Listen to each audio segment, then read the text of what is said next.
Olá, tudo bem com você? Eu sou o professor Marlon, sou professor de língua portuguesa e hoje estou aqui para falar para vocês a respeito do texto poético. Vamos lá?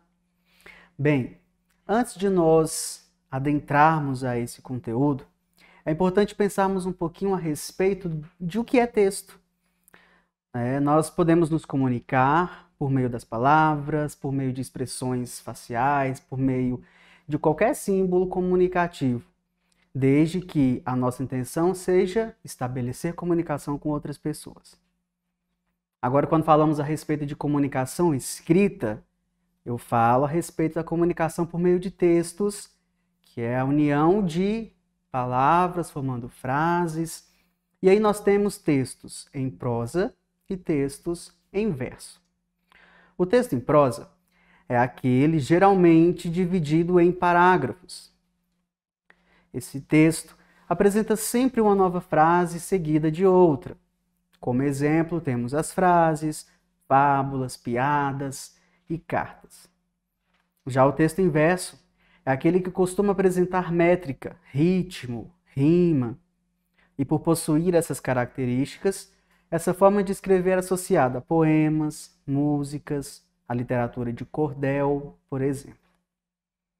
Então, hoje nós vamos trabalhar esse segundo texto, um texto que tem ritmo, que tem melodia, e ele, diferentemente daquele escrito em parágrafos, tem uma estrutura peculiar, em versos.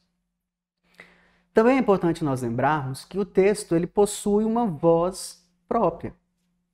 Como assim, professor? Vamos pensar que nessa experiência de construção de texto e de leitura, nós temos três agentes muito importantes envolvidos: o autor, o texto e o leitor. O autor é aquele que cria o texto e, portanto, ele tem a sua voz própria. O texto que ele escreve depois de publicado se torna uma unidade de sentido e possui, portanto, uma voz. No texto em prosa, o narrativo, por exemplo, existe a voz do narrador. E no texto poético existe a voz do eu lírico. Então, quando nós lemos um poema, seja ele de qualquer autor, ao fazer uma leitura e interpretação dele, nós falamos que o eu lírico está nos dizendo algo, e não mais o autor. E por fim, nós temos o leitor, que é aquela pessoa que faz a leitura do texto. Nesse sentido, quando eu leio um poema, eu estou emprestando o som da minha voz para dar corpo a esse texto que eu estou lendo. Mas isso não quer dizer que é a minha voz que está falando. É a voz do texto. Então, cada um desses, autor, texto, leitor, tem uma voz própria. E nesse momento de leitura, essas vozes acabam se encontrando. Hoje nós vamos ler um poema. É um poema da Cecília Meirelles.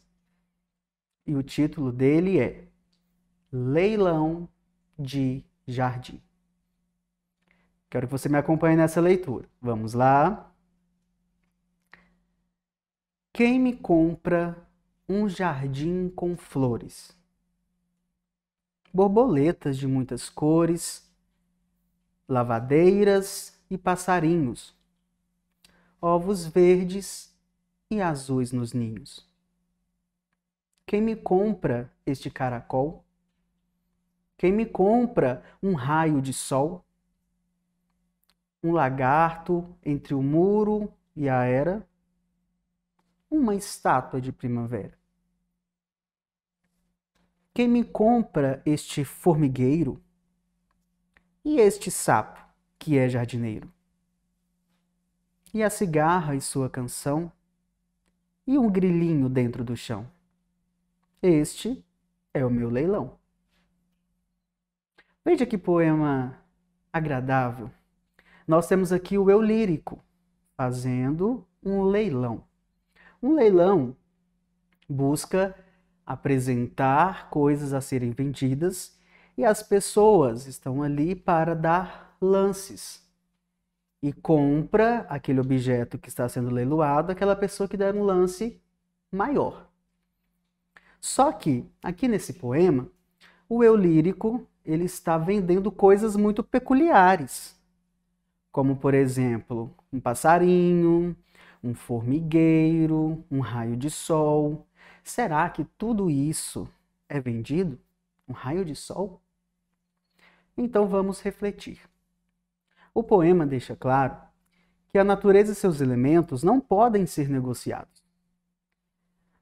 E aí isso acontece quando o eu lírico, a voz que está falando nesse texto poético, por meio de perguntas, nos ensina que a lógica comercial, a lógica capitalista, ela não pode se aplicar a tudo que vemos no mundo. O que importa de verdade não é feito, não é fabricável, não é comprável, mas sim vivido, apreciado, experimentado. Bem, agora que nós pensamos um pouquinho a respeito do que fala esse poema, vamos pensar então nessa estrutura, na diferença entre poema e poesia. O poema, como eu disse, é uma estrutura, é a forma física desse texto. Poema, portanto, é um gênero literário. É a estrutura, a materialidade do texto poético. Portanto, ele é escrito em versos, dividido em estrofes, pode apresentar métrica, pode apresentar rimas. Por que eu falo pode? Porque nem todo poema tem rima. Vocês sabiam disso? Nem todo poema tem rima. Mas esse texto poético, ele tem uma linguagem muito expressiva, muito figurativa, ou seja, muito simbólica. E a voz que fala nele, como eu já disse anteriormente, é a voz do eu lírico. Agora, em contrapartida, a poesia é a beleza, a emoção expressa através do poema, através daquela estrutura de texto. A poesia, portanto, está no interior dos versos, na subjetividade. Ela, portanto, é um aspecto imaterial do texto, porque ela está no interior, na subjetividade, como eu disse. Portanto, a poesia é uma manifestação artística. Então, agora você já consegue diferenciar o poema de uma poesia. As rimas, elas colaboram para que o poema ganhe essa beleza, essa musicalidade. Mas existe uma estrutura e uma lógica para pensarmos nas rimas. Elas geralmente acontecem no final dos versos. Como eu disse, pode ser que elas também aconteçam no interior, mas o mais comum é que elas apresentem essa sonoridade no final. Ela é a repetição de sons idênticos que atribuem essa musicalidade ao texto. Vamos então retomar duas estrofes do poema de Cecília Meirelles. Percebam aí a seguir. Quem me compra um jardim com flores, borboletas de muitas cores. Percebam que eu enfatizei o som das últimas palavras. Flores e cores. Até destaquei aí na cor vermelho. Para vocês perceberem que essas duas palavras, elas terminam com o mesmo som. Es, es, es. Agora vejam os dois próximos versos dessa primeira estrofe. Terminam com as palavras passarinhos, ninhos. Conseguem perceber o som que é idêntico no final das duas palavras? Portanto, elas rimam. Vamos para a próxima estrofe. Quem me compra este caracol? Quem me compra um raio de sol? Perceba que a palavra caracol e a palavra sol terminam com o mesmo som, ol. Portanto, essas palavras também estão rimando no final dos versos. Será que é difícil fazer rimas? Olhando esse poema da Cecília Meirelles, parece muito fácil, muito tranquilo. Basta você lembrar que, para que uma palavra rime com outra, elas precisam ter o mesmo som. Vamos então aos outros 2 versos que compõem essa segunda estrofe. Um lagarto entre o muro e a era, uma estátua de primavera. Perceba que a palavra era e a palavra primavera terminam com o mesmo som. Ra, ra, R, A. Então, essas palavras também rimam porque possuem o mesmo som no final de sua escrita. Pode ser, não é o caso desse poema, em que a rima aconteça no meio da palavra. Então, eu vou escrever uma sequência de palavras que sempre tem o mesmo som no meio dela. A isso nós chamamos de rima interna. É um pouquinho mais complexo para poder construir um poema assim, mas também é muito interessante. Então, vamos rever aí. Flores rima com cores, tem o mesmo som.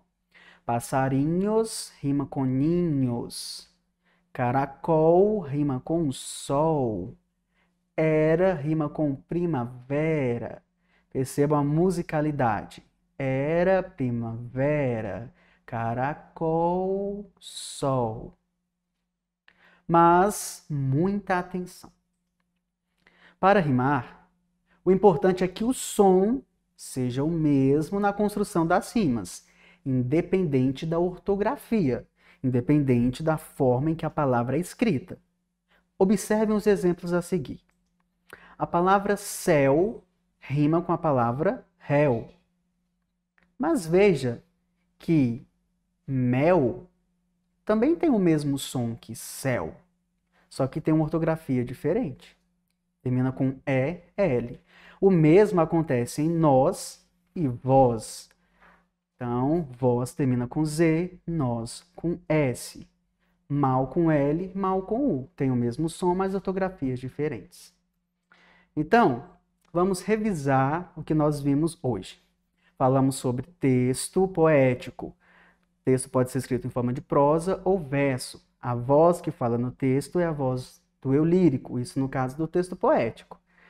Diferenciamos poema de poesia e vimos que um poema é escrito por versos, estrofes e pode rimar.